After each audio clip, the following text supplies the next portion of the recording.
Bonsoir Nicolas, Bonsoir, ravi de vous retrouver. La chanteuse romande, pour être précis, Billie Bird, qui donne des couleurs à nos nuits blanches avec ce superbe titre. Belle découverte que Billie Bird, effectivement. Elle nous vient donc de Suisse. Elle sort son premier EP demain. Alors un EP, c'est quoi? C'est 4 titres avant un album.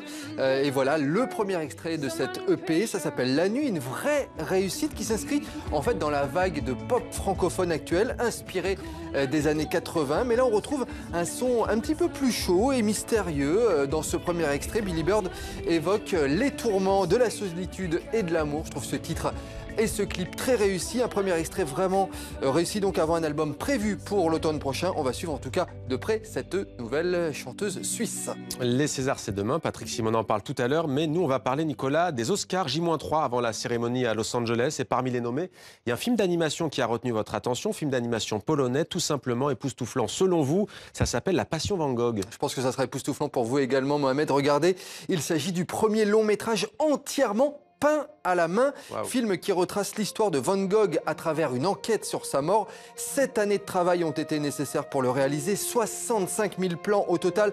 Un travail titanesque. 125 artistes du monde entier ont réalisé ce chef-d'œuvre. Ils ont peint les toiles à partir de scènes réellement tournées par des acteurs. En fait, le film est un mélange de tableaux inventés et de célèbres toiles de Van Gogh, comme le pont sur la Seine à Asnières ou encore La Nuit étoilée. Bref, la peinture à l'huile, un nouvel outil au service du cinéma. Écoutez.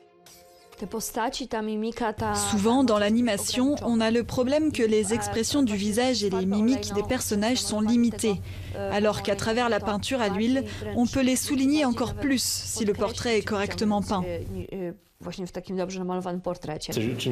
On est en quelque sorte des interprètes, des voix du passé, c'est-à-dire en gros qu'on joue au Van Gogh et on devient des Van Gogh tout en utilisant des méthodes numériques de pointe. Tout long maintenant. Et puis, en attendant les Oscars, 5 millions de spectateurs ont déjà vu ce film et les réalisateurs pensent déjà à la suite. Un film d'horreur entièrement peint à partir des œuvres du peintre espagnol Goya. On suivra ça également.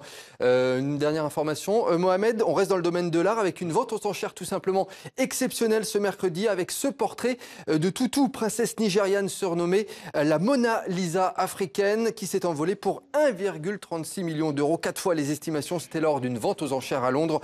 Une œuvre datant de 1974 et réalisée par l'artiste nigérian Ben Nwougou. Elle avait été retrouvée en février dernier après avoir mystérieusement disparu durant 40 ans. Voilà pour la belle histoire. Voilà pour la belle histoire. C'était Demander le programme. Merci à vous, Nicolas, pour cette chronique. Merci. On vous retrouve vendredi, samedi et dimanche avec Xavier Lambrèche dans 64 minutes.